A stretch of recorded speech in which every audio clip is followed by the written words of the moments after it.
بسم الله الرحمن الرحيم.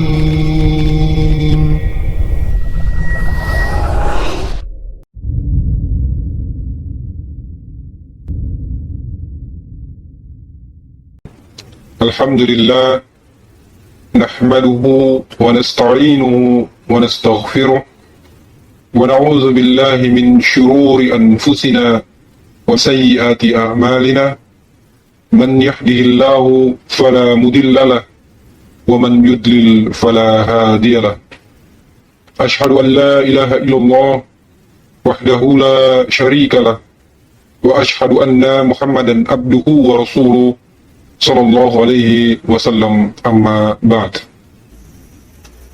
Insyaallah lanjutan dari pelajaran sebelumnya, pelajaran kelima tentang idhofah. Perhatikan pada tamrin yang kelima, kawin jumalan mufidatan. Bentuklah jumalan mufidatan, kalimat-kalimat yang sempurna, kalimat-kalimat yang memberikan faedah sempurna, bimal il faraghi, dengan mengisi tempat yang kosong atau dengan mengisi titik-titik, fi ma yali, pada kalimat berikut ini. Jadi kawin jumalan mufidatan bimal il faraghi fi ma yali, buatlah atau bentuklah kalimat-kalimat yang sempurna dengan mengisi titik-titik pada kalimat berikut ini. Pembahasan di sini masih terkait dengan idhofah, sehingga pada latihan tersebut adalah bentuk idhofah. Salah satu unsur dari idhofah dihilangkan atau dikosongkan, belum dituliskan. Baik itu mudhof ataupun mudhof ilaih, belum disebutkan. Kemudian perintahnya untuk mengisi tempat yang kosong atau mengisi pada titik-titik tersebut, tentunya diisi dengan kata yang sesuai agar membentuk idhofah, agar menjadi kalimat yang sempurna. Yang pertama, langsung saja diisi. Misalnya, babul baiti mukhlakun, diisikan dengan babu, sesuai secara makna dan juga lafaznya. Babul baiti mukhlakun, pintu rumah itu tertutup atau terkunci. Al-baiti sebagai mudhof ilaih, kemudian diisikan mudhofnya, yaitu kata yang sesuai, yakni babu. Jadi babul baiti, dari asalnya babun dengan tanwin, pintu, kemudian menjadi mudhof, maka menjadi tidak tanwin, sehingga menjadi babu. Kemudian bentuk idhofahnya adalah babul baiti. Babu adalah mudhof dan al-baiti adalah mudhof ilaihnya. Kemudian dibentuk kalimat yang sempurna dengan menambahkan khobar terkait dengan kalimat yang sempurna, babu sebagai mubtada. Jadi babu adalah mubtada, kemudian mukhlakun adalah khobarnya. Jadi kalimatnya secara sempurna menjadi babul baiti mukhlakun. Babul baiti mukhlakun, pintu rumah itu tertutup atau terkunci. Contoh yang kedua, aina miftahus sayarati, di mana kunci mobil itu? Jadi diisikan dengan kata yang sesuai. Di sini diisikan dengan miftahu, kunci. Dan di sini terkait dengan tarkibnya, susunannya adalah idhofah. Miftahu sebagai mudhof dan as-sayarati adalah mudhof ilaihnya. Menjadi miftahus sayarati, miftahus sayarati. Kemudian dibentuk menjadi jumlah mufidah, menjadi kalimat yang sempurna. Dan pada contoh adalah bentuk pertanyaan atau istisham dengan kata aina, sehingga kalimatnya menjadi aina miftahus sayarati, di mana kunci mobil itu. Jadi ditambahkan kata yang menjadi mudhof atau mungkin yang menjadi mudhof ilaih. Kemudian baru dibentuk menjadi jumlah mufidah, dibentuk kalimat yang sempurna. Berikutnya, Muhammadun sallallahu alaihi wasallam Rasulullah. Muhammadun sallallahu alaihi wasallam Rasulullah. Maknanya Muhammad sallallahu alaihi wasallam adalah utusan Allah. Idhofahnya adalah Rasulullah. Kemudian mudhofnya adalah pada kata Rasulu, dan mudhof ilaihnya adalah Allahi. Muhammadun adalah mubtada, kedudukannya dalam kalimat sebagai mubtada, dan Rasulu adalah khobar. Kedudukan mubtada atau khobar pada idhofah adalah pada mudhofnya, jadi bukan pada mudhof ilaihnya. Pada contoh yang pertama, babul baiti mukhlaqun, pada kalimat tersebut yang menjadi mubtada adalah pada kata babu, kemudian mukhlaqun adalah khobarnya. Aina miftahus sayyarati, pada kalimat yang menjadi mubtada adalah miftahu. Muhammadun sallallahu alaihi wasallam Rasulullah. Muhammadun itu mubtada, kemudian yang menjadi khobar adalah Rasulu. Karena yang sebagai mudhof pada Rasulullah adalah kata Rasulu. Berikutnya, baitut tabibi ba'idun. Baitut tabibi ba'idun. Rumah dokter itu jauh. Mubtadanya adalah baitu, khobarnya adalah ba'idun. Mudhofnya adalah baitu, dan mudhof ilaihnya adalah at-tabibi. Berikutnya, Al-Qur'anu kitabullahi. Al-Qur'anu kitabullahi. Al-Qur'an adalah kitab Allah. Mubtadanya adalah Al-Qur'anu, khobarnya adalah kitabu. Khobar ini bentuknya idhofah, yang mana mudhofnya adalah kitabu, dan mudhof ilaihnya adalah Allahi. Al-Qur'anu kitabullahi. Al-Qur'an adalah kitab Allah. Berikutnya, Khadijatu bintu Hamidin.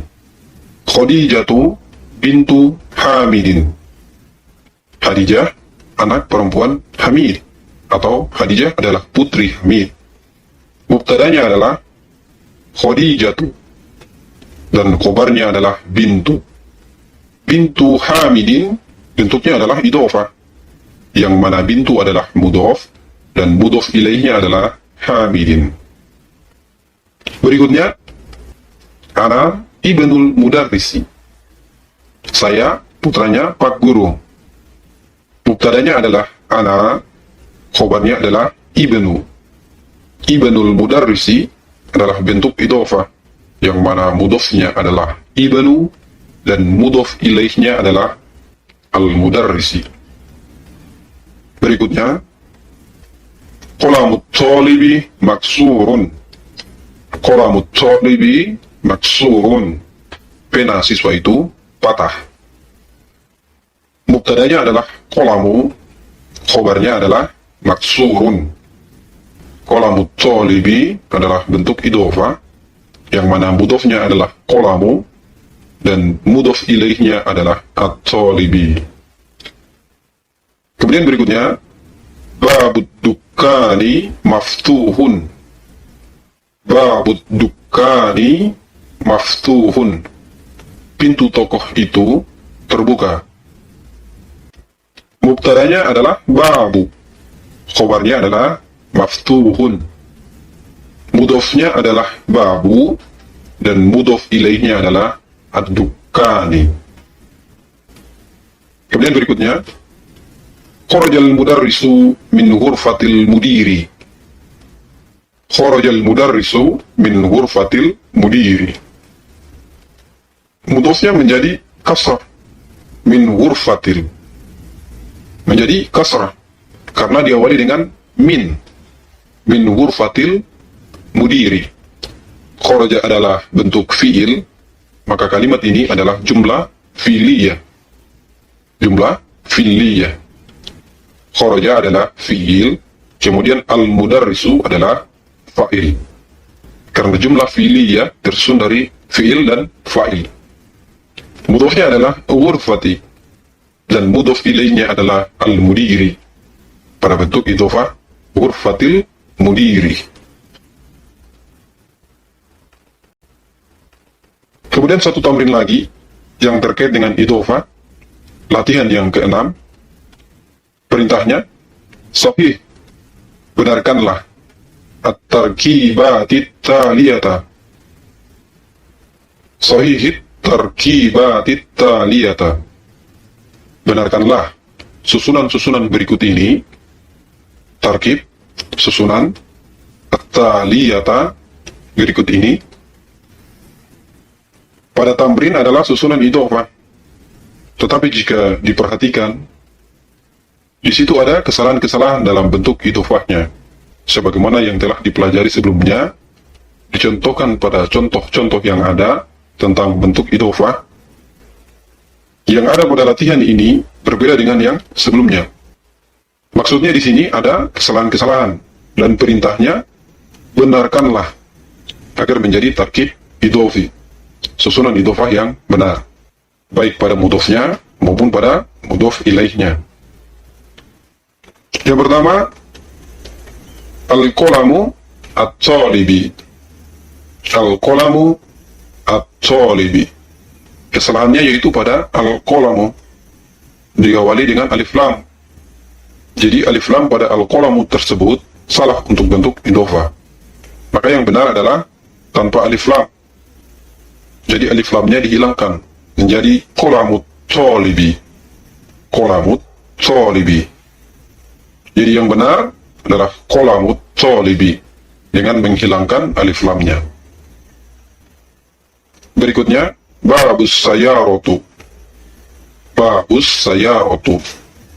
Kesalahannya pada as-sayaratu yang rofa. Yang benar yaitu dengan kasrah atau jar. Babus sayarati. Babus sayarati, bukan babus sayaratu. Berikutnya, bintu hamidun. Bintu hamidun. Kesalahannya pada hamidun yang dhammah. Yang benar itu dengan kasrah atau jar, yakni bintu hamidin. Bintu hamidin. Berikutnya, ar-rasulullahi. Ar-rasulullahi. Kesalahannya pada alif lam pada kata ar-rasulu. Yang benar yaitu tanpa alif lam. Tanpa alif lam, yakni Rasulullahi. Kemudian berikutnya, ismul walada. Ismul walada. Kesalahannya pada al-walada yang di fathah. Yang benar yaitu dengan kasrah atau jar, bukan dhammah atau fathah, yakni ismul waladi. Ismul waladi dengan kasrah. Berikutnya, ibnun al-mudarrisi. Ibnun al-mudarrisi. Kesalahannya pada ibnun yang dengan tanwin. Yang benar yaitu tidak tanwin, yakni ibnul mudarrisi. Ibnul mudarrisi. Jadi, dari contoh-contoh yang sudah dijelaskan sebelumnya, kemudian diambil kaidah-kaidah sehingga bisa mengetahui mana tarkib idhofi yang benar dan juga mana tarkib idhofi yang keliru atau tidak benar. Kemudian kita lanjutkan dengan latihan berikutnya, latihan yang ketujuh, yang bukan lagi terkait dengan idhofah. Pada kitab disebutkan beberapa nama ataupun juga beberapa isim. Kemudian dari nama atau isim tersebut itu menjadi sesuatu yang dipanggil atau dia dipanggil. Perhatikan contohnya, Muhammadun, dan perhatikan hurufnya, terutama huruf akhirnya. Muhammadun dengan tanwin. Ini nama. Kemudian Muhammad ini dia dipanggil oleh seseorang menjadi ya Muhammadu. Ya Muhammadu. wahai Muhammad. Jadi Muhammad dipanggil oleh seseorang, maka orang itu memanggil, wahai Muhammad. Dalam bahasa Arab, lafaznya menjadi seperti ini, ya Muhammadu. Huruf akhirnya menjadi tidak tanwin. Yang asalnya nama itu dengan tanwin, Muhammadun, tetapi ketika dipanggil, maka menjadi tidak tanwin. Ya Muhammadu, wahai Muhammad. Contoh berikutnya, yang di bawahnya dulu, Khalidun. Khalid, seseorang yang bernama Khalid, kemudian dia dipanggil, ya Khalidu, wahai Khalid. Huruf akhirnya pada nama tadi dengan tanwin, Khalidun. Kemudian ketika dipanggil, menjadi tidak tanwin, ya Khalidu. Jadi dari nama seseorang, kalau asalnya dengan tanwin, kemudian ketika dia dipanggil, maka huruf akhirnya itu menjadi tidak tanwin. Dan harokatnya tetap seperti asalnya, yakni dhammah. Tetap dengan dhammah. Kemudian contoh yang di sebelahnya, ini adalah isim secara umum, menunjukkan pada seseorang. Contoh, Ustazun, guru. Huruf akhirnya tanwin, Ustazun. Kemudian sang guru ini, dia dipanggil menjadi ya Ustazu, wahai Pak Guru. Huruf akhirnya berubah menjadi tidak tanwin ketika dipanggil. Contoh berikutnya, yang di bawahnya, waladun, anak kecil. Huruf akhirnya dengan tanwin. Kemudian dia dipanggil. Anak tersebut dipanggil, ya waladu, wahai anak. Ini menjadi tidak tanwin, ya waladu. Dan di sini, ketika memanggil ya ustazu, ataupun ya waladu, ini orangnya tertentu. Artinya memanggil seorang ustadz, atau ustadz yang tertentu. Ustadz A, atau ustadz B, atau ustadz fulan, misalnya. Jadi tertentu orangnya. Demikian pula dengan anak yang dipanggil tersebut, ya waladu. Anak yang dipanggil juga tertentu. Sang anak ini, apakah anak A, atau anak B, atau si fulan, ini tertentu. Kata-kata tersebut, baik nama ataupun isim yang terkait dengan orang, ketika menjadi panggilan, sesuatu yang dipanggil, itu disebut dengan munada. Al-munada. Jadi, ya Muhammadu, ya Khalidu, ya Ustazu, ya Waladu. Muhammadu, Khalidu, Ustazu, Waladu, di situ disebut sebagai munada. Disebut sebagai munada, sesuatu yang dipanggil. Adapun ya, ini disebut dengan harfun nida. Harfu an-nida. Jadi huruf yang digunakan untuk memanggil adalah harfun nida. Jadi ungkapan yang digunakan untuk memanggil secara asal tersusun dari harfun nida dan kemudian diikuti munada. Isim yang menjadi panggilan tadi, ya Muhammadu, ya Khalidu, ya Ustazu, ya Waladu. Kemudian tadi, keadaan munada dari contoh-contoh tersebut, itu tidak tanwin. Huruf akhirnya tidak tanwin. Ketika yang dipanggil itu nama, atau isim yang asalnya tanwin, sebagaimana yang ditunjukkan dalam contoh-contoh tersebut. Nanti insya Allah, tentang munada, ada pembahasan yang lebih rinci, yang jelas. Ini secara asalnya dulu, yang asal atau yang dasar. Nanti pada pembahasan-pembahasan mendatang akan ditambahkan bentuk yang lain pada munada ini. Karena ada beberapa macam bentuk untuk munada. Kemudian latihan, Iqra, bacalah, waktub, dan tulislah, ma'adobti awakhiril kalimati, sesuai dengan ketepatan harokat pada akhir-akhir kata. Contoh, ya Aliyu. Karena menjadi munada, maka tidak tanwin. Ya Aliyu, wahai Ali. Ya Abbasu, wahai Abbas. Ini juga menjadi munada, maka tidak tanwin. Berikutnya, Syaihun. Ini isim secara umum, maka dengan tanwin. Syaihun. Kemudian, Ya Syaihu, tidak tanwin. Kemudian, Ya Rojulu, wahai Pak, atau wahai Mas. Rojul adalah laki-laki yang dewasa ya. Kemudian, Ya Sirun, ini nama orang, walaupun ada ya di awal, tapi di situ ya adalah bagian dari nama Yasir, bukan ya huruf nida. Namanya memang Yasir, sehingga dia tanwin, Ya Sirun. Namun ketika Yasir dipanggil, maka ditambahkan ya di awal, menjadi Ya Yasir, menjadi Ya Yasir, menjadi tidak tanwin. Berikutnya, Ya Ammaru. Ya Ammaru, wahai Ammar. Kemudian tamrin berikutnya, tamrin yang ke-8 masih ada keterkaitan dengan idgham. Iqra il-mithal al-atiyah. Baca contoh berikut ini. Tsumma kawin as'ilatan mithlahu. Kemudian bentuklah pertanyaan-pertanyaan seperti contoh itu.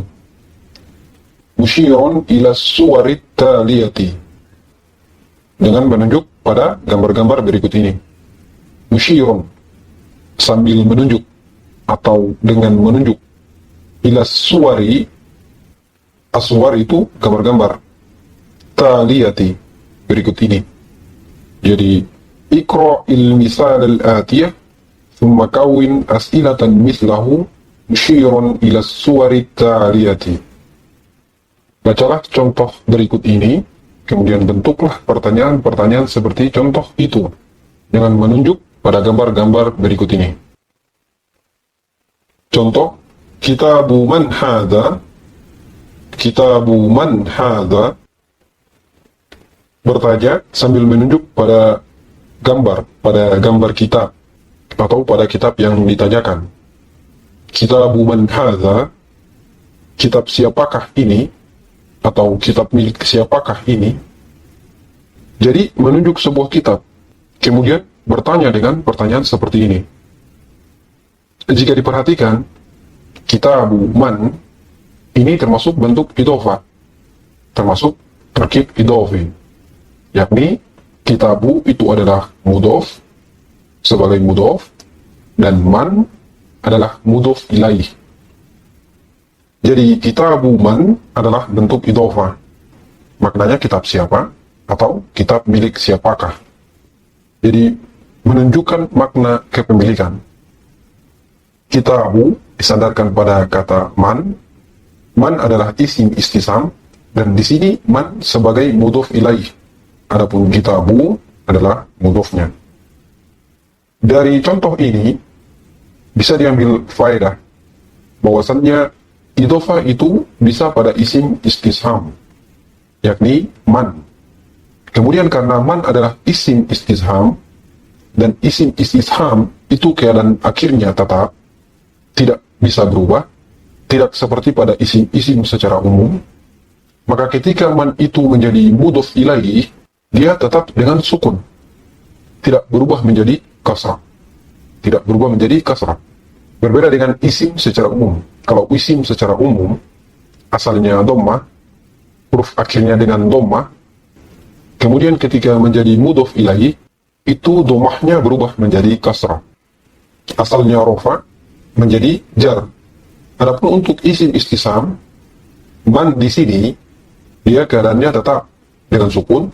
Ketika tidak menjadi mudhof ilaih, seperti pada contoh-contoh yang awal dulu, man hadza, man zalika, maka man itu huruf akhirnya sukun. Kemudian ketika man itu menjadi mudhof ilaih, tetap dengan sukun, tidak berubah menjadi kasrah. Jadi tetap lafaznya kitabu man, tidak menjadi kitabu manin misalnya, Tidak demikian. Tetap dengan sukun. Kitabu man. Kitab milik siapakah? Kemudian diisyaratkan tadi hadza, ini. Jadi kitabu mudhof, kemudian man adalah mudhof ilaih, kemudian terkait dengan jumlahnya, kalimatnya, hadza itu sebagai mubtada. Kemudian kitabu atau yang semisalnya itu nanti adalah khobarnya.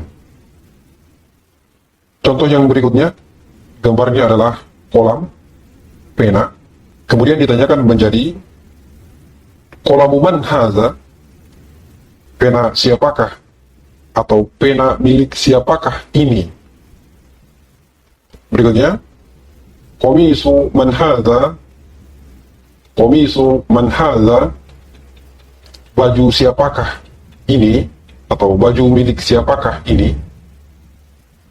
Baitu man haza, baitu man haza, rumah siapakah ini.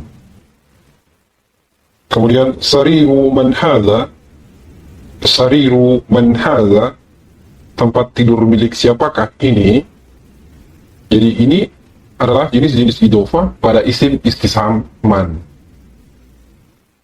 Demikian pembahasan kali ini. Insyaallah akan dilanjutkan pada pembahasan selanjutnya. Tetap semangat dalam mempelajari bahasa Arab ini, bahasa yang mulia ini. Semoga Allah Tabaraka wa Ta'ala senantiasa meridhoi dan memudahkan kita dalam mengajarkan serta mempelajari bahasa yang mulia ini. Al-afu minkum untuk kekurangannya. Wallahu a'lam. Subhanakallah wa bihamdika asyhadu an la ilaha illa anta astaghfiruka wa atubu ilaih. Alhamdulillah.